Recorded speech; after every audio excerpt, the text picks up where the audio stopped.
There it is. Now you can start talking, mate. We want to let the listeners know everything. Welcome to H&SPoddy Ah, you're so with Sean professional. and Henry. Hello, James.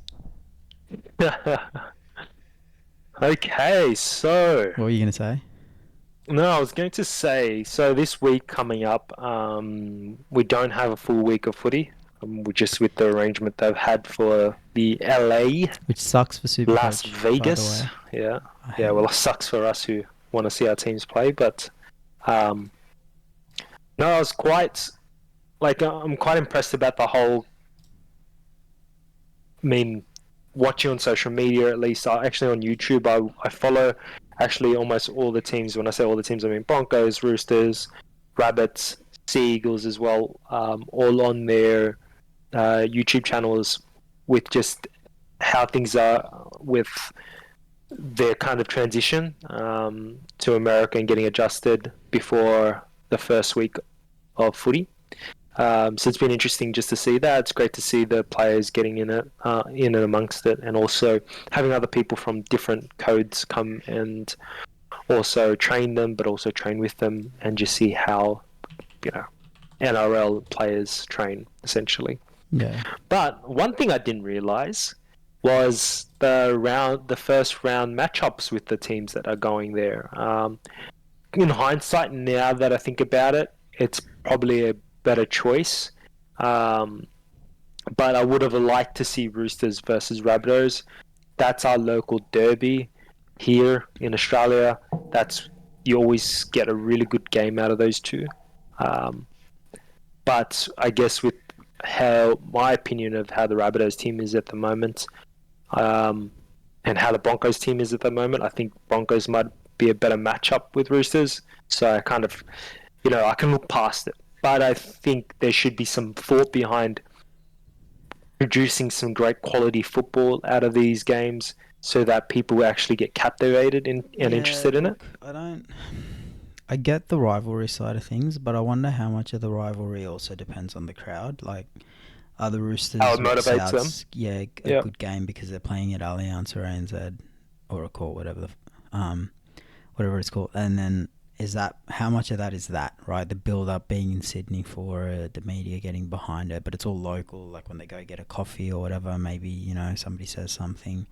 Whereas in Vegas, that might not be the case as much. The players will obviously still want to live up to the rivalry, but there's something about footy rivalries that just doesn't hit the same as if we were on like a. I don't watch a lot of soccer or football, but those rivalries seem to transcend location. But with the footy and it being in Vegas, I don't know how much of an impact that would be. And I think it's actually a smart decision to have the Roosters play Souths in round 2 in Australia, because then it's going to carry over some sort of spectacle for their fans who couldn't make the trip over.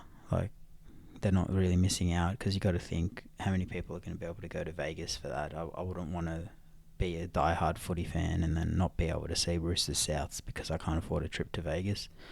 So while I get what you're saying, and I actually had the same sort of thoughts when they announced what the matchups are going to be, in hindsight, I'm like, not in hindsight, still, the games haven't happened yet. I'm still like, you know what, maybe it's good that they didn't play these games over there, and that they're playing just normal clubs, normal matchups. The one thing I will say is I also don't like Manly going over. Now, I don't care the quality of the club that goes over, but I care if they're predicted to be a similar matchup against the opposition. And in pre-season, if you said Manly Souths, you'd probably think Souths would dust them, right? And I was like, come on, man, what are you doing? Now, seeing the team list, holy shit, I think Manly might actually win. But I don't, you don't know that when you're making the round 1 fixture, and it just seems stupid to send Manly v Souths. Like Manly v the Raiders, I think could have been a good one. Yeah. But you can't have. And I also understand the whole celebrity aspect, right? Like Hugh Jackman's a Manly fan, you got Russell Crowe as a Souths fan, da da da da da. But I don't know how much that matters. Like, You can play some part. We don't really know. I think I think I don't know what the plan is. I don't know whether you do know. You know what the plan is for the next few No, I don't know. start of season ones. But I'd like to see some teams like Panthers, like the Storm, um, go out there. Maybe even depending on how Warriors perform, and I mean, it depends on how teams perform in general. I'd like us taking our top teams. I wouldn't like to see our bottom 8 teams ever being selected. At least, yeah, just for Quality needs to be performance. there. You can't Yeah, have you want a quality. You Dragons or want a quality. Tigers being over there. There's no No, chance. you don't. It's Even it's though a they joke. don't, yeah, even though they don't know what they're watching, they're gonna realize that it's not the pinnacle of the sport. Like you know, even when I watch sports I've never seen before, like at the Olympics or when the Soccer World Cup's on, I can tell when athletes aren't performing at a high level. Like it's you can just tell. Now maybe that's because we watch a lot of sport, but you know the crowd doesn't get like the atmosphere isn't there. Like it just and especially in team sports that are oppositional as well, you can tell so much easier. Like if it was golf, maybe it's a bit harder because Yeah. they're by themselves. It's not relative, but with this stuff, yeah. Yeah, I think one of the things, like what you just said there about the just before we kind of went further into things just then was just in regards to like rabbits not versing roosters, and it's probably better quality. I mean, it's probably better for the fans as well with the roosters versus rabbits back here in Sydney. But what do you think about Origin then? There was speculations of Origin being played in America versus like at least one game there. I don't know how much America cares about Origin. Like, is it just another rugby league game for them? Yeah, I agree with you, and that's the hard thing, right? I think maybe it requires several of these round one games to garner some kind of crowd, and hopefully it does. And if it does, I would say we want to see the one of the pinnacle games of the year go there, which is I Origin. I don't think Origin is a breaking into type game.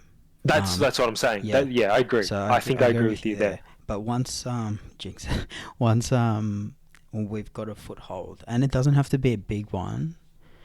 Once we know we can sort of feel out 45,000 of fans who are excited for to see Origin, I'd send it there straight away. Yep. Like, it's Yep. not excited to see rugby league or what's this new novelty thing, but like fans who are like, oh man, I watch NRL all the time on this from America, and oh man, we've got our local league here, and I always go watch that at the park. I wish I could see Origin. That's when I'd send Origin over. Because Yep. then you have that local atmosphere of people going like, oh, do you want to come with me to watch this? I'm really excited. Like, that's what I want. I want people to be messaging their friends being like, hey man, can you go to this with me? I've been really excited for it. Um, and I need someone to go with or whatever. Yeah. That's where I want to be at when we take Origin over. But it's not the spark. Origin is what it's going to put gas on the fire. It's not going to start the fire straight away. That's my thinking. And when it comes to Origin and taking it around, and it's a money spinner. Like it Origin makes too much money to just willy nilly take it to America. Like state governments pay a shitload of money to have it now. I don't think California's going to pay money to have Origin, and it's millions, right? It's a big sum of money that they're going to have to lose out on to take it over. So you need to have that return on investment as well. Yeah, for sure. And hence the reason why I said you'd want it. You'd want to build it up first, and if you Yeah, see it built up in the next 5 to 10 years, then start like yeah, considering it. But yeah, exactly. 100% I with you. kind of agree with you Yeah, there. we're agreeing there. Just explain it to anyone who's listening, like what we think more, even though we're agreeing. It's kind of shit when we agree. Yeah, yeah, But yeah, yeah, I just yeah Vegas and like I haven't been, but everything I'm seeing on social media, it seems to be like people are happy with how it's happening in Vegas. Now, my only concern is that people are happy because they like footy and they're like, oh my god, this is so cool. Like I'd like to know what people outside the footy bubble think of what's happening. Like, do they care? Do they think it's if they do care, is it a positive thing, or is it a negative thing, or is it a what what sort of impact is it having over there? Obviously, I understand it's not about creating fans; it's about gambling dollars. But it'd still be cool to have a footprint there. um, One thing I wanted to ask you though is I don't know if we've already spoken about it, but I had a conversation with someone. Again, it might be you. Are you? They asked me, "Oh, how do you feel about Vegas?" And I essentially said, "There's no downside, except right." I was like, "Look, I don't care if it's a failure because the NRL's got money. I'm glad they're trying something. It might not have been what I do, but like, there's no real downside except this one thing, and it's what if this works and all of a sudden the American NRL rugby league competition starts poaching players from the NRL. Like, because it wasn't that long ago when we were worried about losing players to Super League, when we were worried about losing players to Rugby Union. If this works too well, the American League, with how much money's over there and how much sponsorship's over there, could quite easily start poaching our best players. Oh, for sure. I don't know how I feel about it, but I also, if I was a player, I would want it. And yeah, 100%. I agree, our players, like NRL players, compared to other sports, such as the NFL, because I watch that quite religiously, and in the NBA, right? They all have such big budgets for their players, and the physicality of NRL and what you get rewarded for it, I feel like it's not enticing enough. When you see when a parent is deciding a sport for their child to enter into, now, most of the time the child gets to pick what they want to play, but usually you push them into a path sometimes. And when you look at, your average income of a NRL player, if you even get into the NRL, right, and you're not a top player, you're probably going to be only earning 300 to 400,000, right, on average, throughout your career. That's not being the top of the team as well, salary. So, what's enticing there, and how do you grow the sport from there? Well, our programs are still trying to be built up, and we've discussed this, in the last couple of years together, where we don't feel like there's enough development squads behind the young up and coming, Yeah. and that plays a big part. To me, it's all good things. If it gets hooked there, and as much as I'd be sad to see players be moved there, I think like America in general will blow the sport up to what it should be. Yeah. And that's what I'd dream to see. I would love to see it at the scale of what NFL is. I'd love to see what rugby league could be if it got up to that point. Yeah. The thing I said in that conversation and is after I said if they're going to steal our players is I wouldn't care so much if it wasn't such a hard time zone. Yes, right. But like it isn't I don't that care difficult. that No, they're no, not in Australia. But it's not that bad. It's not that bad. You do NFL, so like what's? Yeah. So and I was gonna say, yeah. So I do NFL, right? And yes, sometimes it's a bit of a pain, but like they play Sunday. They do their Sunday games. A lot of their games are on Sunday. They usually have one on a Thursday, or their Friday. So yeah, their Thursday I think it is, and which is our Friday, right? So they have one game. One game then, and then they have every other game on their Sunday, which lands on our Monday. What does that mean for me is all the games actually are all within the morning for me anyway. So they start around 8 o'clock all the way down to about 1 p.m., right? Even some of the later games go to about 3 p.m. So it's not too bad if you can think of trying to get it to land on a Friday, Saturday for Australian viewers to see it, and have it within that time zone of 8 o'clock to, let's say, 2 p.m. And so as soon as that finishes up, you've got footy in Australia come into play as well. So you've got people viewing football or NRL from 8 a.m. to 9 p.m. Yeah, nice. Or 10 That sounds p.m. pretty good. So Yeah. yeah, Yeah, so maybe it's not as check bad as out. you think. Yeah. It's not as bad as the UK where you have to wake up at 3 a.m. to watch a game, right? It's nothing Yeah. like that. Yeah, that's actually pretty good. That's decent. Yeah. Yeah, so yeah, I guess there is no downside then. And even that was a minor downside. Like most of that conversation was me trying to convince someone that like stop listening to the people who are like, "Oh, it's only a junket, it's only this, it's only that." It might well be just those things, right? It might just be a fun thing for the people wearing a suit and a tie to go over there and be like feel special, and journalists to feel special and whatever. But at the end of the day, there's very little downside, and the game can afford to blow this money. And if we just get like 0.02% of the market, it's going to be huge. And it's in Vegas for a reason. It's because we want all the new sports betting stuff that America is allowed to do that they weren't allowed to do before. Yeah. So like, yeah, I'm actually, it's one of the better things that the NRL have done under PVL, in my opinion. I'm not his biggest fan. I think there's like the game shouldn't be making 60 mil in profit without a roadmap, and we haven't got that yet. Like they're like, yeah, we want to build our space. I'm like, no, I want to know exactly what you're doing. Like what this 60 mil, it goes into a pot, and then when we have X amount of money, you're gonna do Y thing, right? That's what I want to know. And how long is that gonna take?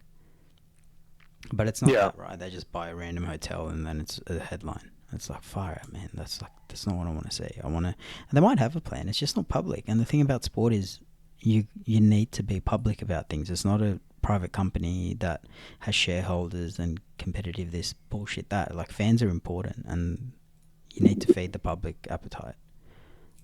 For sure. So.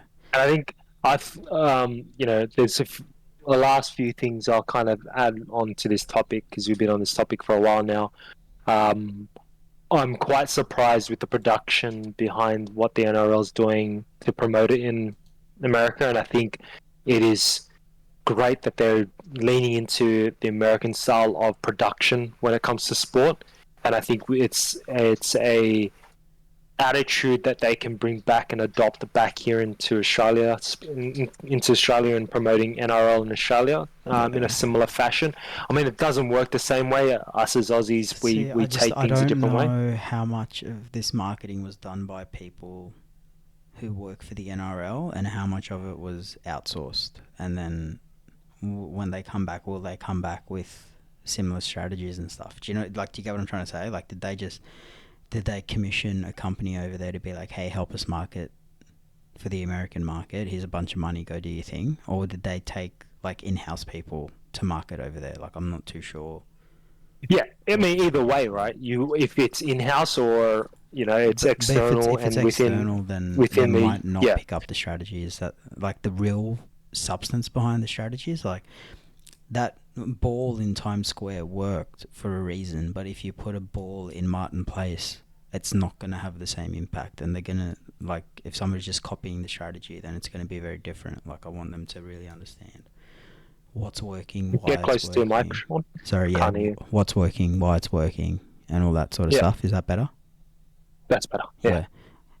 Versus, because a lot of the NRL stuff just doesn't hit the same. Like, except for what they're doing in Vegas seems to hit pretty well. Like, you just look at stuff and it's like they don't value their digital team how they should. They don't value social media how they should. Like, I would be really leaning into all these independent podcasts. And obviously it's hard because Channel 9 and Foxtel, like, are telling them not to. They're like, no, you can't help these people out, or no, you can't put money into your digital team because it's direct competition with us and stuff like that. So I get it, but at the same time, like, who cares? Like, at the end of the day, they need us just as much as we need them, right? Like, Foxtel dies without rugby league. It's that simple. Yeah, and I think said already, but one of the last points I wanted to bring that as well is I'd like to see. I liked when they did the captain's run and the players were kind of dressed up.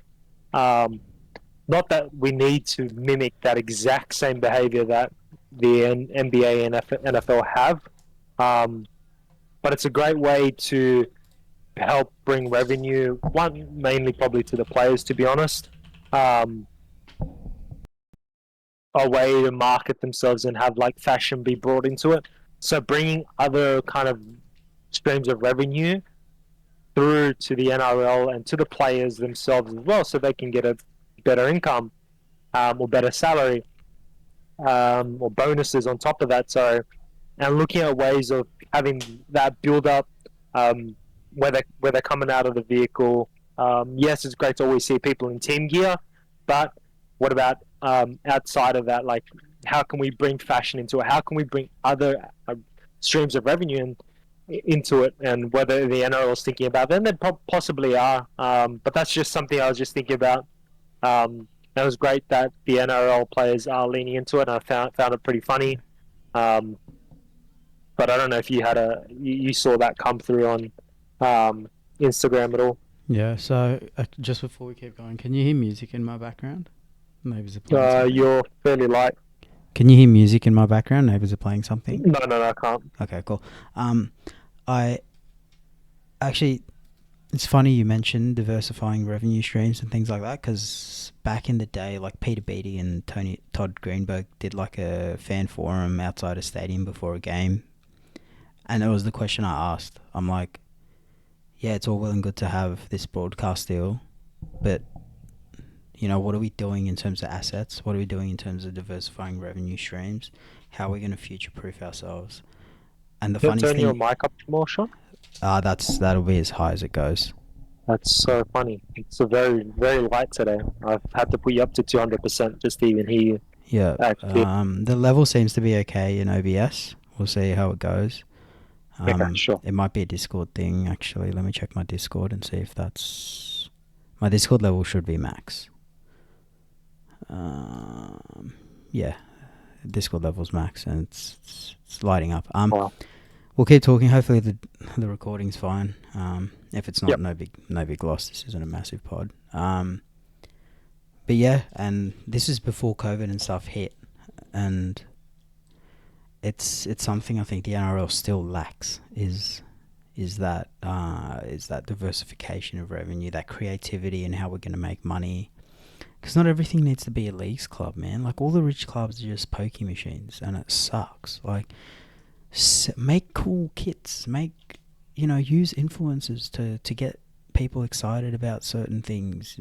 Put events on, like live events and live training sessions or whatever, which I know there are open training sessions, but like activity days and things like that. Not just one fan day at the start of the year for any members. Like, that's kind of shit. But if you, let's say during the off season, pay players extra to be like, hey man, we're going to do a OzTag competition. We want to get some star factor behind it. Come on down, be a presenter, be a referee or something, and just that's a dumb idea maybe, but like, I'm just trying to think of different things off the top of my head, and there's so much you can do. And to be fair to especially the women's side of things, like, you always see the women going back and playing like different club footy or playing for their local regions, and then going to certain things, doing certain things, and the male players obviously do it as well, but it's just not as fan centric as it could be, and as community building as it could be. Like, it's very much like they'll go to the hospital and see one person, which is amazing. They should keep doing that, but it's not so much about building numbers. Whereas the women, because that side of the sport obviously needs numbers, the female players are very like driven to grow it and do things, and they're always like at schools doing clinics. And again, I know the male players are there, but it's just not as visible and as much as the female players seem to be. It could just be a consequence of the season is shorter, so they've got more time to do stuff, but at the same time they've got to go work actual jobs and stuff too, because they aren't full-time players. Some of them are, but some of them aren't. So I just think it's a bit, the NRL is very much lacking on how to get different revenue streams coming in. It's a concern, and like you said, it's good to see players sort of leaning into it. And when you ask about whether it's coming through on my Instagram, it's not.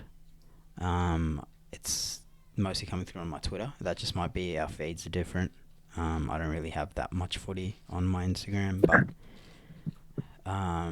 it's good to see it's getting coverage. But you know what I mean? Like this stuff that's happening that you mentioned, it's not going to happen in round two when they're in Australia. And that's my concern. Like, I don't know if that marketing strategy is going to come back.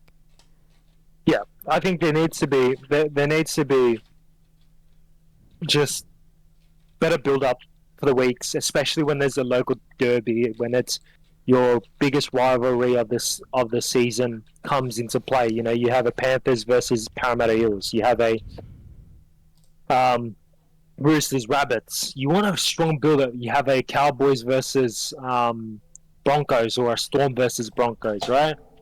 I mean, these are like the rivalries that you want to, when that week comes, you want to build it up like it's a Las Vegas. You want to get people into it. You want people talking about it, right? Yeah. And getting really excited about that week coming up. And that's what will get people engaged to what you just said there. And whether there needs to be some kind of restructuring in the way we have our current marketing and also our, you know, our CRO or the NRL CRO, Chief Revenue Officer, and looking at ways of building other streams of income, and also just bringing more fans into it.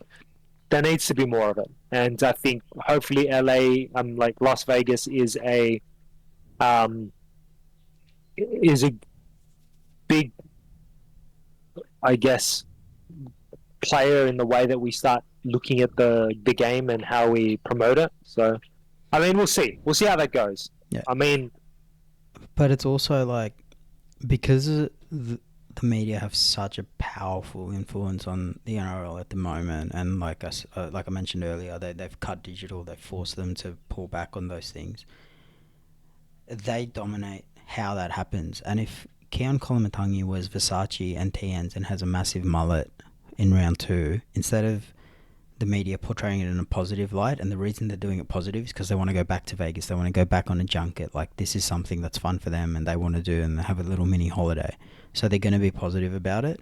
If it happens in Australia, they're just going to talk about, oh, look at them pretending to be American, look at them trying hard, and you know what I mean? Like, have you noticed, like whenever the Penrith boys did it in the last 3 years, when they dress up nicely to go to training or whatever, it's never a positive thing. It's always like, oh, who do they think they are? This, that, the other, trying so hard. egos. Yeah, like, bro, like, That's a problem, right?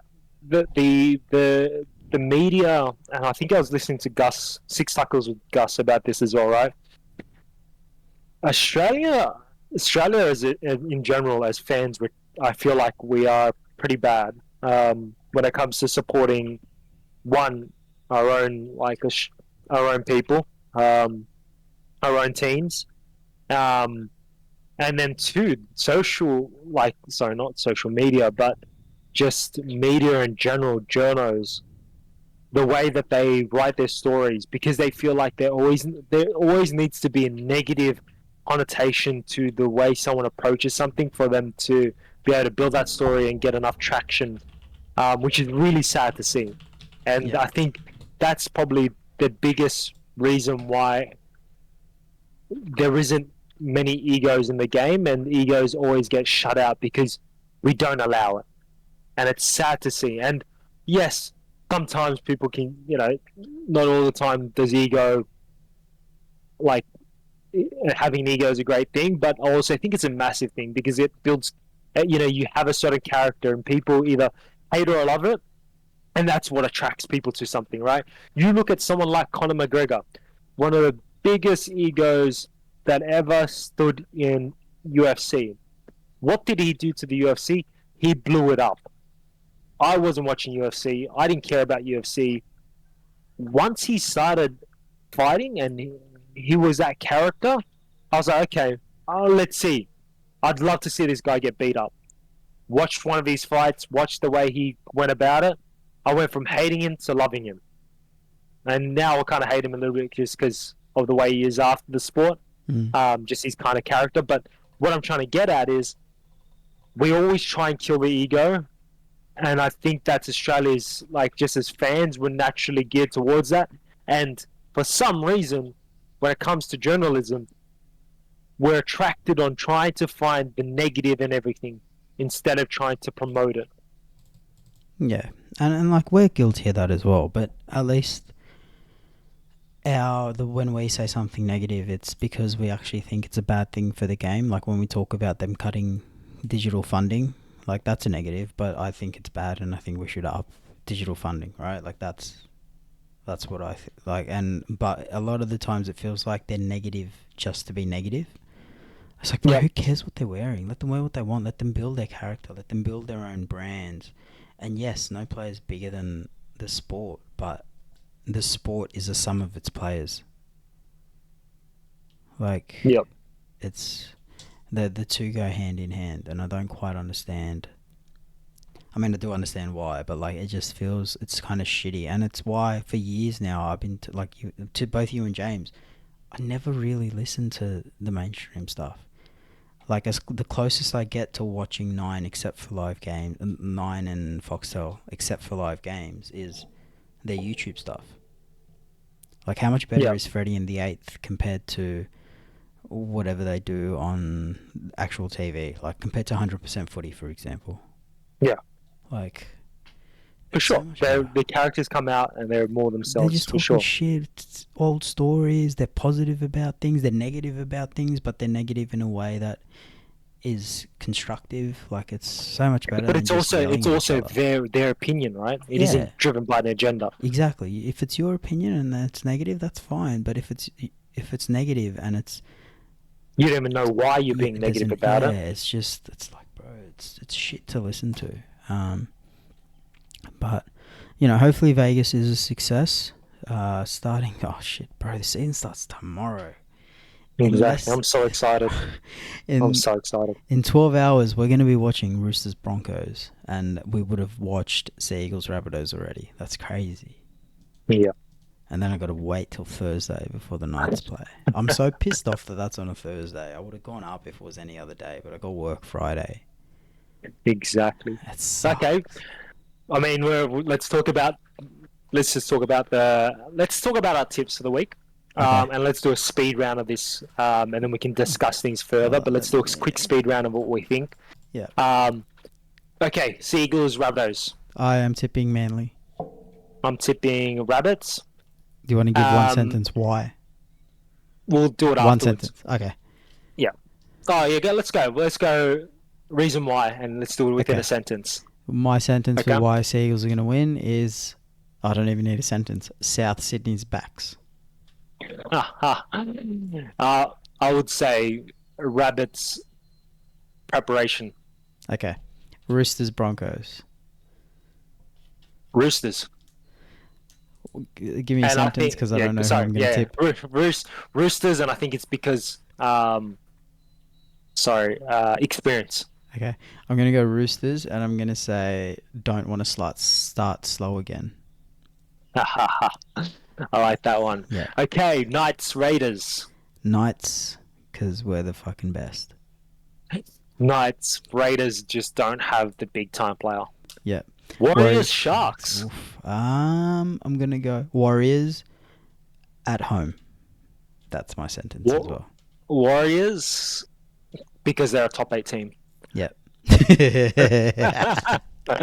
Storm, Panthers. Storm never lost round 1 plus a club challenge hangover. Ooh, Panthers. Storm I don't feel like they have it. Yeah. Okay, Eels, Bulldogs. Bulldogs, because you're an Eels fan. Oh my goodness, Eels, because it's Bulldogs. Titans, Dragons. Titans. If in doubt, tip the home team. Titans. I don't think Dragons have got their middle sorted. And then Dolphins, Cowboys. Sorry. Dolphins and Cowboys. That's a hard one, right? That's going to be a cracking game.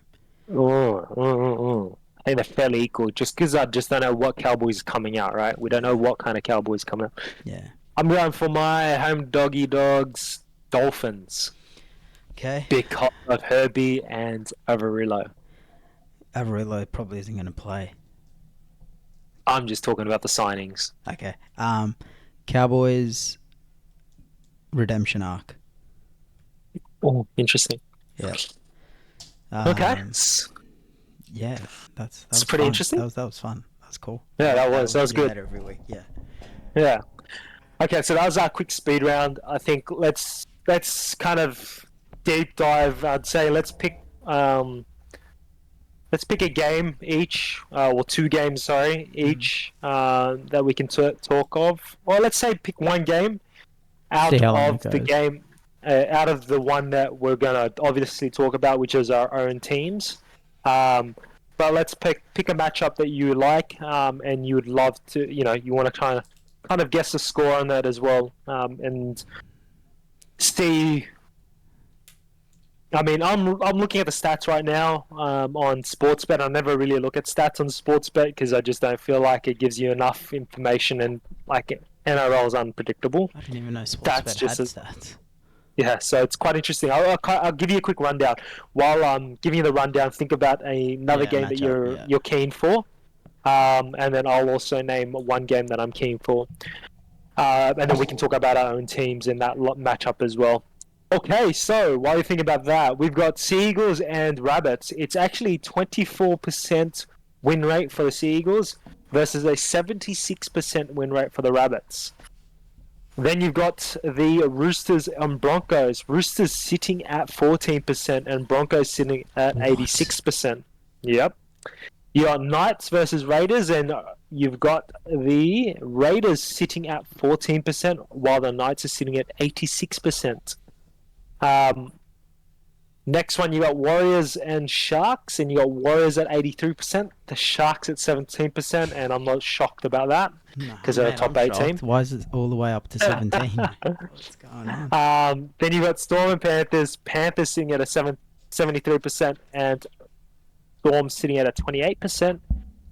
Para and Bulldogs. Para's actually sitting at a 79%, and Bulldogs at a 21%. Then you got Titans at 84%, Dragons at 16%, Dolphins at 35%, and Cowboys at 65%. Now, I don't know whether those make you change your bets or Nah, anything, or your tips. nah. But what is your game outside of the Knights and Raiders? Because I know you're interested in that and talking about that. What game are you keen for, Yeah. Look, and I don't want to. why? Like, I'm keen for. Obviously, we're keen for all of them, but like, I haven't looked at enough to sort of have in-depth chat about a lot of the games. But the one that I don't really need in-depth chat for because my reasoning isn't in-depth is the Cowboys. Is the Storm and Panthers because the reason I'm tipping the Storm is they've never lost a round one game, and I'm just gonna keep tipping them until they do. Like, there's not.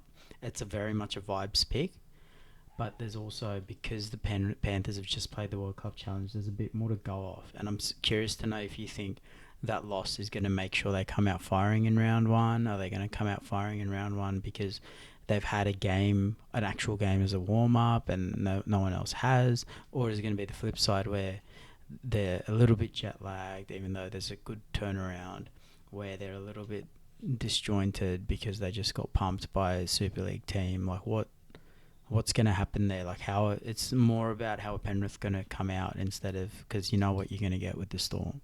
Like, I'm very curious to know what your thoughts are on how the Panthers are going to be in round one and why you think they're going to be like that. Sure. Yeah, I think that game is going to be quite interesting. Probably not my game of the week, that's for sure. But I think Panthers are going to come strong, and that's the reason why I tipped them for the week. I know that you what you said there, Storm, and the fact that they always come out strong. And Storm aren't going to beat themselves, right? Everyone knows that. No matter what team that they bring to this field, it's always going to be challenged for any team, even a team like the Panthers who are champions, and the team that they currently have. I would say stats wise still are better than the Storm, even though they've lost a bunch of players. Um, I think they're still going to. I mean, not still going to, but they're going to win this one, and I think it's a comeback firing mentality. I think there's an embarrassment to lose again, and I think that was 4 times that they've lost now. And I think it's a bit of embarrassment for us as um, Aussie NRL fans to have our UK counterparts beating us again. And that's mainly, and to be honest, I don't watch enough UK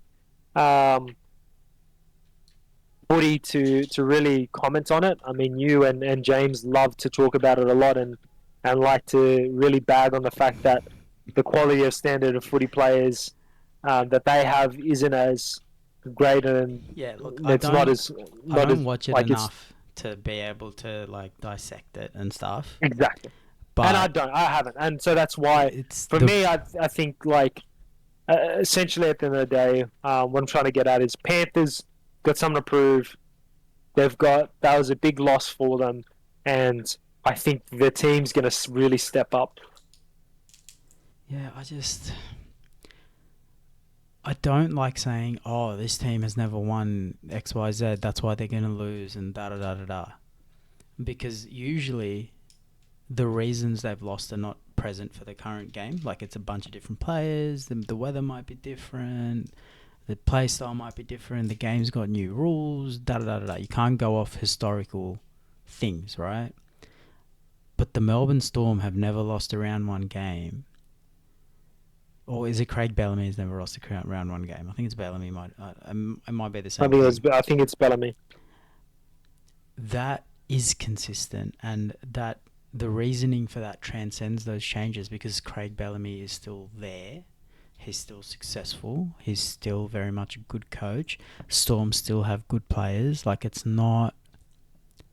It's a stat that you can look at and point to a causality, and it's not just a. It's not just a funky number. It's he knows how to get them ready for round one. They prep really well. They have things in their preseason and da da da da da this da da da da that, right? So I mean, to that same token, then why did you tip the Roosters? Because they've made concerned efforts to come out and be like, we're going to start fast, we're going to do this, we're going to do that, and we're going to make changes, like to win round one. Like they've come out and they've said, yeah, we started too slow. We need to work harder. We need to change things up. And so that change is why I think they're going to be successful in that change, and then they're going to win. But they said that last year, and they lost to a team that just joined the NRL. Yeah, but then you got to look at why they lose, or did the Dolphins win? Because the Dolphins shocked everyone, and then they went on to get some really big scalps. So it's about looking at the whys and not just the outcome. And it's for me, the Dolphins are the reason they won that game. It wasn't so much the Roosters had a bad prep or something. Well, here, I think the Roosters are going to win because they've really honed in on, you know what, we have messed up. We've been playing with our food for way too long, for too many years. We've had a gun squad and we haven't won a comp. It's time to win a comp. And I believe their preseason chat a lot more this year than I have in previous years because they just seem dirty at how they played last year. Whereas I don't see that. Usually I see the expectation of, it doesn't matter how we played previously, we're going to kill it. This time it's like, oh shit, it matters how we played previously because we didn't end up killing it and we petered out, and we're going to change that, and it starts now. And then I just look at their squad and I think it's fucking sick. Like their squad got stronger, the Broncos got weaker. Like they lost Flegler, they lost Herbie. Those are big losses for the Broncos, and I don't know. And then there's questions around the Broncos squad. Is Billy Walters going to continue his hot run of form that he had last year? Is Ezra Mam going to keep that grand final performance consistently throughout the season, or is he going to have second year syndrome? Reece Walsh is going to get marked up on a lot more now after his first season with the Broncos full time. There's all these question marks, whereas I think the Chooks have addressed their questions through their signings and through their words. You've got to see it on the field first, but it's... I mean, to that then, would you say... I mean, we're supposed to focus on the Storm Panthers, but if I just, just like what you just said about the Roosters right there, if Roosters don't end up winning the first game and they are exactly how they were last season, where they lose the first round, do you think they're going to be in the top two, or is that a quick sign that no, things No, haven't it's not a changed? quick sign And because there's too many variables happening at the moment because of the Vegas factor. sure, They could have the best intentions and the best attitude, but they just might not be as good as at executing a 2 week lead up into a Vegas game. yeah, That right, he might just not be as good as the Broncos at doing that. I don't know who's better, and it's hard to tell. Even if I knew exactly how both of them handled the lead up, it would be very like I'm not in a position to judge whether they nailed it or not. I've obviously got my opinions on how it should be handled and how I would do it if I was um, part of their HPU, high performance unit. I've got my ideas, I've got my theories, I've got, what I would do if I was forced to.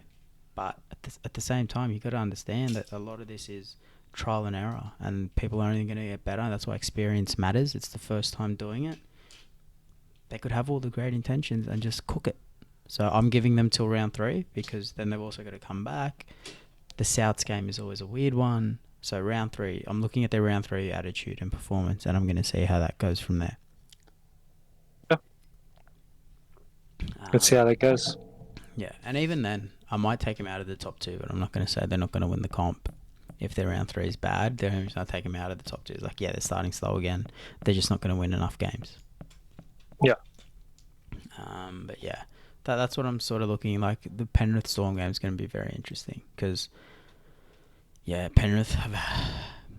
And the other side of it is the World Cup, man. Penrith didn't have to deal with the World Cup, so even though they went and played in England, it's still a lot less load than they had leading into the season last year. So I'm very interested to see what happens in round 1 in that game. It's gonna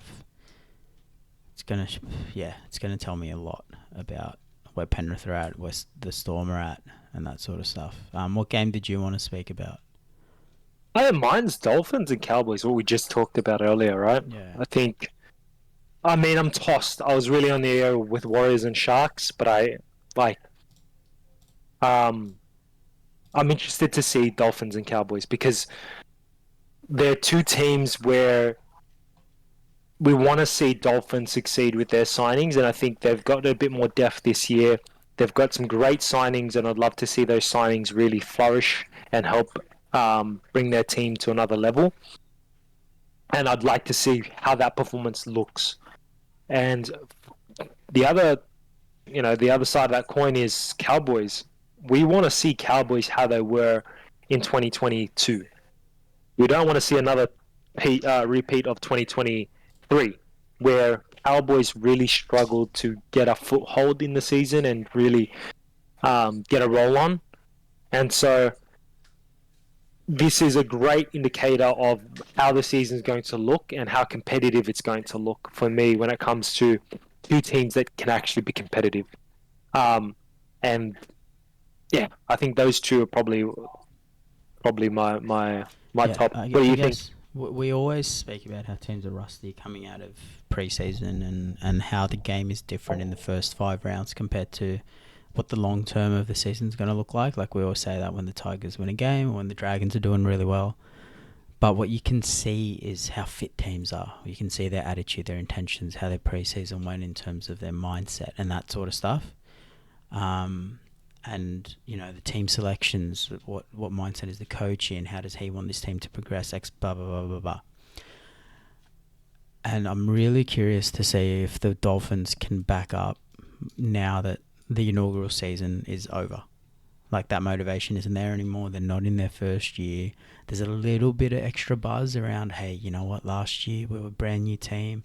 We're building, we just signed a bunch of players, so now we can be excited about that. Whereas other teams, they don't have that, right? It's like it's a rolling thing where your roster changes. Whereas with these guys, they're like, yeah, last year was a write-off. This is our year where we've made big signings. But it'd be interesting to see how they come out and are they as motivated or like are they supercharged as they were last year or are they just like every other team now? I'd be really keen to see how that works. Um, and then with the Cowboys, I'm actually not reading too much into round 1 at all. I think Todd Payton might actually take a Roosters approach, or Roosters of the past approach, where he's going to build into the season, going to take his time finding out what his best middle rotation is, what the best way to use his back rowers are, because he's got the 2 starters, and then he's got 3 back rowers essentially. I've forgotten exactly who they are. Lukey's one, Fuyaki's another. Remind me who the last back rower is. Nano is the third one. No. Yep. Yeah, so he's got to work on exactly how he's going to use them, and all of this is going to be trial and error. It's hard to do that in the season, so I'm going to look at how fit they are, but that's about it. I'm not judging the Cowboys as harshly on this game, because I think they're going to take a slow approach to this season, work it all out, cross their T's, dot the I's, and then see where they go from there. So now that I've said that, I probably should have tipped the Dolphins, but I didn't. So it'd be really interesting to see. Yeah, are the Dolphins supercharged, or are they going to peter out? And then with the Cowboys, things like Tamalolo's fitness, like how robust is he, how powerful is he? That's going to be really key to me, looking at how the Cowboys' overall preseason has gone, right? Yeah, and I think that's going to play. I mean, Tamalolo is going to play a big part, because you got Cohen Hess, who's injured, and I think he's injured for the whole. He's out for the whole year, isn't he? I'm not too sure, but I'll double check. Keep going. Yeah, I think Cohen Hess was actually out for an extended period, whether he did his ACL or whatever he did. I think Tom Gilbert did an ACL, and Cohen Hess has also done an ACL. Yeah, you're right. Yes, both did. Yeah, so I remember reading that. So it's a big loss, and I think yes, I agree with you that Tamalolo has to have a big season for Cowboys to have enough leadership and also just have that damaging forward pack that they need to so just to help clarify, progress. I'm not so like Tamalolo has to have a big. I agree with all that, but what I really mean is I'm going to use him as my measuring stick for how the Cowboys preseason went. Like if he's fit, if he's fine, if he's powerful, then I'm going to be like, okay, they had a good preseason. And if he's not, then I'm going to be like, oh, what's going on? Yeah. Because I'm not really going to look at their play style and their set plays and their interchanges as a indicator of how the year's going to be yet, because I think the first 6 weeks are going to be a write-off for them. They're going to try to go 4-2, 3-3, depending on their draw. I'll pull it up, and then they're going to go from there. That's what I think the Cowboys are going to do. But yeah, we'll see what happens. Like, this is all just waffle until we can see it out. So they've got the Dolphins, then they play Newcastle, Dragons, Broncos, Titans, and Eels. So they should be expecting to win the Dragons and the Titans game. Cowboys Broncos is always 50-50. They should be expecting to win the game against the Dolphins. There's no chance that they're going to win in round 2 against the Knights. So it's 5-1's probably the best they're going to do. But they should be expecting at least 4-2, 3-3, and then build and start having high standards. That's how I would think the Cowboys opening is going to go. Okay. Yeah, that's my whole little take on that. Vegas. Oh my God! Look at Latrell. I'm on the website, and Latrell's got his cowboy hat on. Poddy's back, and for all. Yeah. Actually, there's no way this isn't on Twitter. Because you also got to remember, I'm doing a video recording, so I just want to get things up for. And I spelled his name wrong, I'm pretty sure as well. So I'm just trying to find it on here. Where is it? Oh my God, it's not there. What? Anyway, you'll find it. You'll see it. There's no way that him in a cowboy hat and a sweater doesn't pop up on your feed at some point. I've seen it. It's great to see. Cool. Quite a specimen, isn't he, in that outfit? Kind of rings back into his how he would look back in Australia. To be honest, I think that's not far off from the Aussie fashion, especially if you're a farmer down here, down under. So, I mean, he's not far off from looking like he's from home. So, great that he's embracing it as well. Okay, so last bit of our discussion is what about our teams? I'm not so We don't excited want to about bore our everyone teams. on I'm not our so teams. excited about my team. It I think must it's be just nice more though. for What us. about our teams? I'm playing the Bulldogs. Yeah, I mean, there's not. I mean, one, I'm not that excited about our lineup. I'm just excited to see my team in general. But let's do a quick kind of what you're excited about for your own team. Would love Yeah, to hear. there's You been know, rumours that you know how I don't know if I said it on the podcast, but you know how I've been saying Gagai to the wing, Mapapalangi to the centres. yep, There's been rumours that it might be Gagai to the wing and Will Price to go to the centres, the English guy.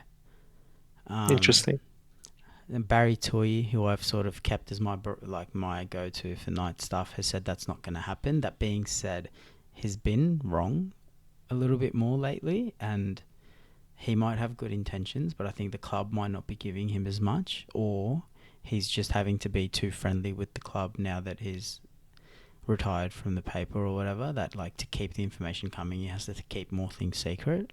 So I don't know what it Yep. is, but he's just not been on the pace as much lately. Like Jaden Brayley had a hamstring injury.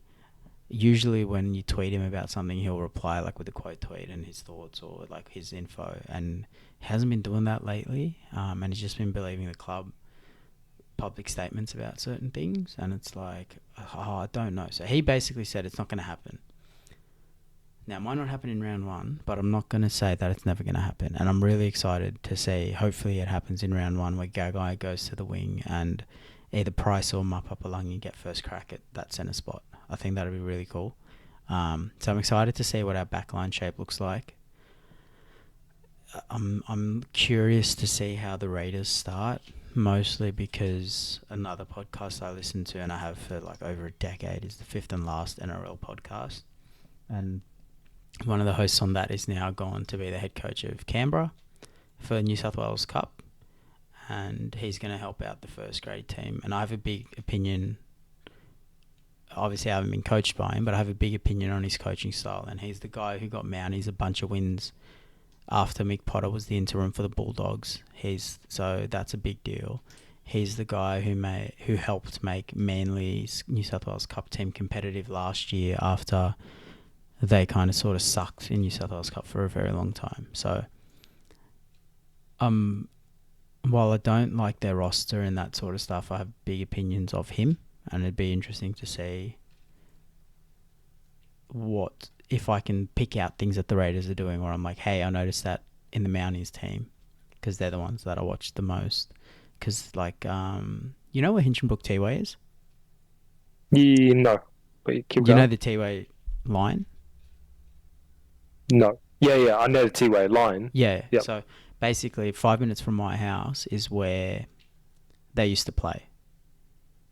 So I Interesting. always just used to walk out. Like I used to walk from my house, or there were times where I'd be coming back from work or from Newcastle, and I'd just park up there, watch the rest of the game, and then go home that way. So I watched a fair bit of that, and it's like it'd be cool to see if I can spot stuff in the Raiders coming through from him.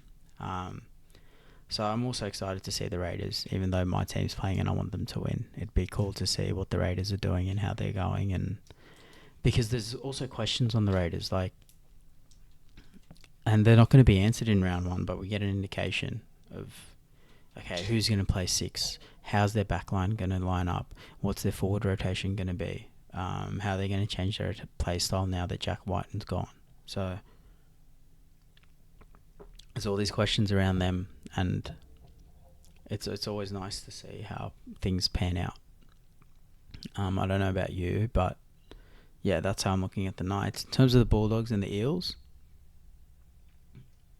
there's Yeah, not I think much. there's. I don't know. I have like I just sorry. I was while Yeah, you were no, talking yeah, about that. I go. was actually trying to see what the lineup was. There's But none out the till lineup, Tuesday. yeah, the lineups aren't out yet, and it's quite interesting that we did. Yeah, now thinking about it, kind of premature with some of the selections of the teams that are kind of winning or what we think are going to win this cup coming week one. Without even knowing some of the team lists because we don't even know what the lineup's going to be like. But I mean, no, I think it's for me. It's just like why I'm so excited about it, and similar to you is I want to see what the lineup is. Brad asked of what BA kind of brings up. I think what I'm more interested in, firstly, is what's he doing with our hookers, Joey Lussick and Hands. I think that's my biggest thing that we need to solve issue wise, because I would love to see both of them played just similar to how Storm would use um, a Grant and Smith. Only I think reason they're just why I very say different that. players, though. Sorry. Not in terms of skill level, but in terms of play style. I think they're very different hookers to Grant and Smith. Yes, So, they are. But also, I think the fact that they're two different kind of hookers, that's what Para need. So kind of what I realized towards the back end of last season, and just how both the players are. I feel like Joey is, I would say, Joey isn't as creative as creative, sorry, as Hands. But Joey Lussick has great release of the ball, and reminds me a little bit of Reed Marnie when it comes to trying to drive our forwards, and playing that close, face ball straight to the line, directly to the line to our forwards. Versus Hands, I mean, he does that, but I think Hands can play a big part in being creative with, yes, the forwards, but also primarily our backs. Sorry, not just our backs. I mean our halfback and our 5'8", right? And so I think that creativity that Hands can bring when we are feeling low, so like not low, but when we've run out of steam at halftime, and we're behind, and we need someone to help bring us back to life. I think Hands can do that. yeah, I think if you want Lussick's service and you want Hands' creativity, I'd actually flip it on its head. And I'd actually have Lussick coming in off the bench, because personally, while Hands is everything you said he is, I'd rather have that ruck manipulation and that creativity at the start of the game, when winning the ruck, is a bigger focus. It's always a focus, but like it's people generally play middle third at the start of the game. And then as the game gets older, I'd want Moses and Dillbags getting quick, clean service from the ground for them to do their thing. I'd rather the focus be on Dillbags and Moses. If you're going to shift focus, I'd want it to happen late in the game. That's interesting. That's how you kind I of sort want them of to do set it. up. But I just the way I see it, like just seeing how I don't think we have a player currently in our team that was like a Nathan Brown. Even though I know you guys aren't a massive fan of him, I think Regan can be that person if he gets consistent footy. Regan can, but we just need that energy, man. I think Para need that energy, and we need a player that can bring that energy. And when Moses is down and Moses is out, and when Bill Baggs is just not in it, you need someone to be in it, and you can't just have service. Give them good service doesn't mean anything if they can't even be creative themselves. So having someone promote and bring out that service, bring out that creativity along with their service, that's what I'd love to see. But long story short, I think I've kind of expanded on that topic a little bit more, but I want to see what BA does with our hookers, but I also want to see what he does with our forwards. I'm interested in who he picks, because I still don't think he knows what he's doing there, and I don't think he knows how to bloody use our bench, and hopefully he's had some time to look at some tape with other coaches and how other coaches utilize the bench a bit better, because our forwards are getting tired. And that's the reason why, when you look at us defensively, our defense is absolute crap. We're always short on the left or right hand side, and it's because we don't shift. And it's not because of our wingers. We can't keep blaming our wingers. It's because of the fact that we aren't moving fast enough There's in the no middle. inside pressure either coming through. Yeah. On the person passing the ball, which is a big one. Yeah. It'd be interesting to see how he uses his bench. He's definitely shown a propensity to want to keep his starters on for as long as possible and absolutely gas them. But you guys have such good forwards. I don't get it. Like, he doesn't need to do that like some other clubs. Don't ask me. It's something I've been frustrated with. It's where I think BA can get a team in the top 8, and he can even get them to the top 4, but BA can't get them to a premiership. See, I think 'Cause he he can hasn't- get them to a premiership. He's just got some growing to do. Oh yeah, And like every coach would agree with that, right? No coach is going I to mean, be like, he got us to the finals, right? yeah, he got I you mean, to we a could have grand won final. that. You could won a grand Yeah. final by now with him. So, but like, Exactly. it'd be interesting to see, like, because he's come out and said he wants an 80-minute hooker. It'd be interesting to see if that's because he wants to bolster his interchanges and just have people coming on and off all the time and use his bench more, or if that's because he's really leaning into only playing his starters and not wanting to use his bench at all. Like, Yeah. because there's two ways that can happen, right? Like, he can either be really wanting to use his bench and free up interchanges, or he could just be like, you know what, I want to use only my forwards for the whole time, so I also want to use my hooker for the whole time. So yeah, it'd be one to watch. But that's all I've got. We've been recording for like over an hour now.